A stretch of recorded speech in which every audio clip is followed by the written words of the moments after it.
ब्रह्मपुत्र नदी तंत्र पर वीडियो बना रहे हैं और उसको जरा आप सीरियस लेके समझे। देखो किस प्रकार बच्चों ये ब्रह्मपुत्र नदी का उद्गम स्थल, सबसे पहले इसको समझो कि ब्रह्मपुत्र नदी का उद्गम स्थल कहाँ है, तो मानसरोवर झील। ठीक है, मानसरोवर झील कैलाश पर्वत पर मानसरोवर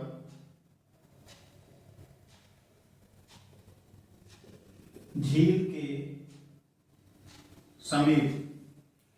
ये जो जगह है, जैसे अब मानसरोवर झील से 3 नदियां निकलती हैं। कौन कौन सी? एक तो निकलती है आपकी सिंधु, ठीक है बच्चों, दूसरी निकलती है सतलज और तीसरी निकलती है ब्रह्मपुत्र नदी। यहां से आती है और यहां इस तरीके से प्रवेश करती है और यहां बंगाल की खाड़ी में चली जाती है। अब इसका सफर कितना है वो है अभी हम आपको बताते हैं। जहां से निकलती है इसका नाम है बच्चों, इस जगह का जो नाम है वो है चीमा युंग डुंग। नोट कर लेना बच्चों, ब्रह्मपुत्र नदी का उद्गम स्थल चीमा युंग डुंग या मानसरोवर झील, यह कैलाश पर्वत। ठीक है, कैलाश पर्वत के समीप कैलाश पर्वत पर मानसरोवर झील के समीप चीमा युंग डुंग से ब्रह्मपुत्र नदी का उद्गम स्थल कहा जाता है। ठीक है, अब आगे आप देखिए, ये इस नदी को तिब्बत में इसको बोलते हैं सांगपो। क्या बोलते हैं बच्चों? तिब्बत में इसे सांगपो नदी के नाम से जाना जाता है और इसकी कुल जो लंबाई है वो है 2900 किलोमीटर। कितनी लंबाई बच्चों इसकी ब्रह्मपुत्र की? यहां से लेके यहां तक जो लंबाई है इसकी वो है 2900 किलोमीटर। कितनी बच्चों? 2900 किलोमीटर। और भारत में है यहां से यहां तक, आगे तो बांग्लादेश में है, भारत में ये कुल 916 किलोमीटर। कितनी है?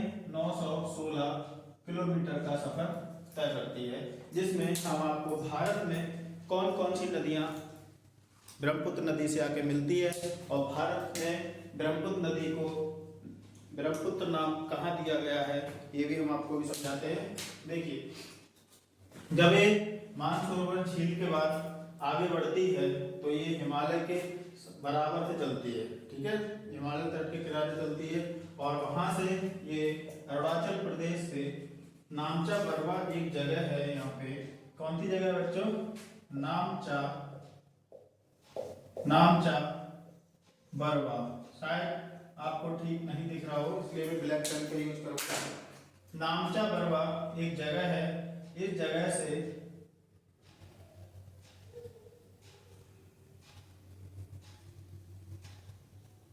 नामचा बरवा जगह जो कि अरुणाचल प्रदेश में है। कहाँ है बच्चों? ये अरुणाचल प्रदेश में है।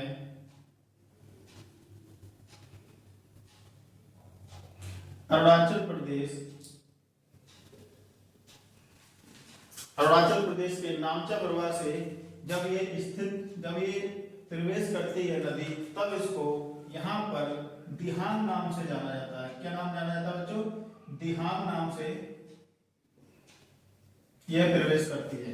दिहांग नाम से जब ये प्रवेश करती है, आगे चल के इसमें एक नदी मिलती है जो कि इसका नाम है दिबांग। दिबांग नदी मिलने के बाद फिर एक नदी और मिलती है ठीक पास में आके इसके, वो आती है आपके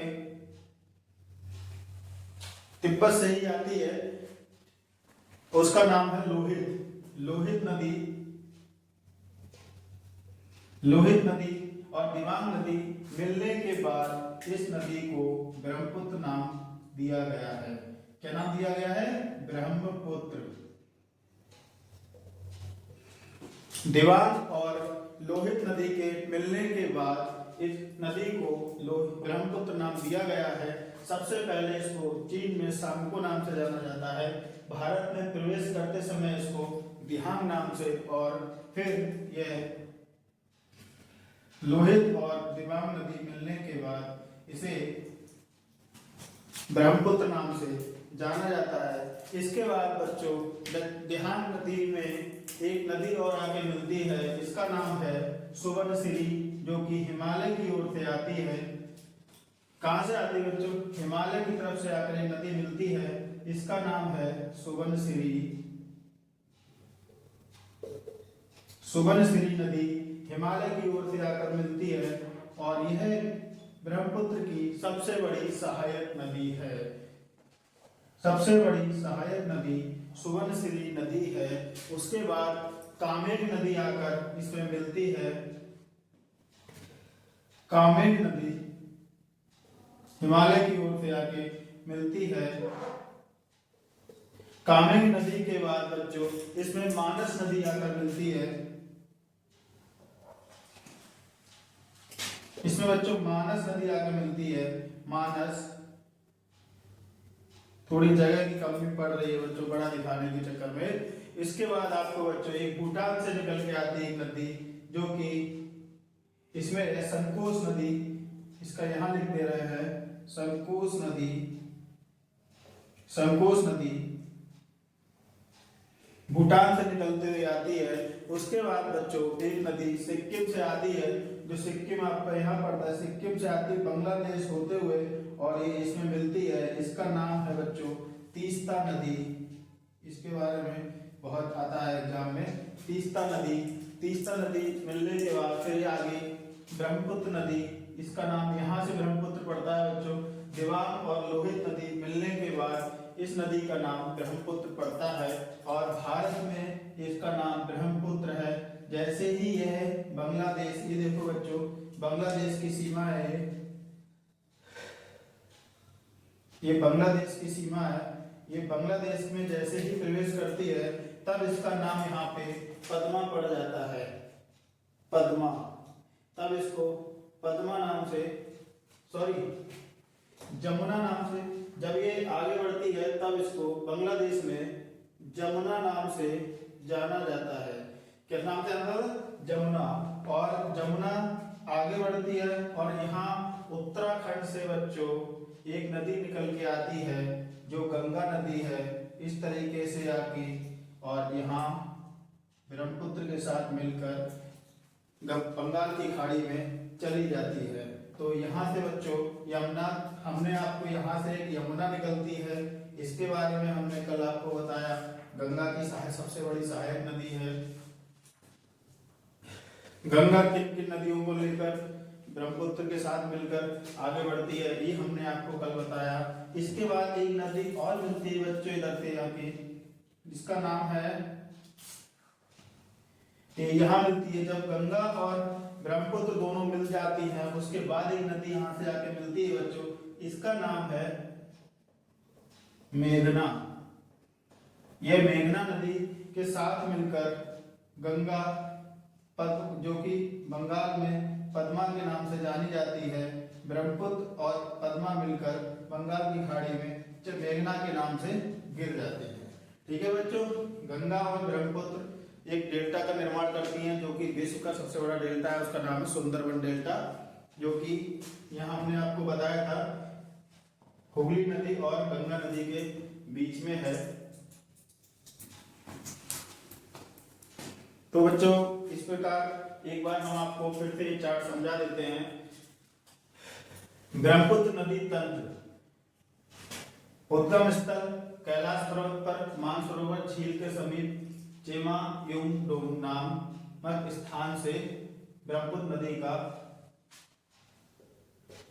नदी निकलना स्टार्ट होती है। ब्रह्मपुत्र नदी की कुल जो लंबाई है वो है 2900 किलोमीटर और यह अरुणाचल प्रदेश में, बच्चों अरुणाचल प्रदेश में से भारत में प्रवेश करती है। एक नामचा वारवा एक जगह है, वहां से ये भारत में प्रवेश करती है, तब इसको दिहांग नाम से जानते हैं। ठीक है बच्चों, दिहांग जब आगे बढ़ती है तब इसमें एक नदी आके मिलती है दिवांग, दिवांग के साथ एक मिलती है लोहित, लोहित जब मिल जाती है तब इसको ब्रह्मपुत्र नाम दिया गया है। ठीक है बच्चों, उसके बाद एक हिमालय की ओर से आती है नदी एक सोवनसिरी जो इसकी सबसे बड़ी सहायक नदी है, ब्रह्मपुत्र की सबसे बड़ी सहायक नदी सोवनसिरी नदी है। उसके बाद नदी आके मिलती है एक कामेंग नदी आके मिलती है, कामेंग नदी। उसके बाद मानस नदी मिलती है बच्चों। मानस नदी के बाद आपका एक सबसे महत्वपूर्ण नदी है जो कि है तीस्ता नदी। संकोच नदी आके, हाँ ठीक, एक संकोच मिलती है, उसके बाद आके तीस्ता नदी मिलती है। जब ये ब्रह्मपुत्र बांग्लादेश में प्रवेश करती है तब इसे जमुना नाम दिया गया है और इसे जमुना नाम से ही जाना जाता है।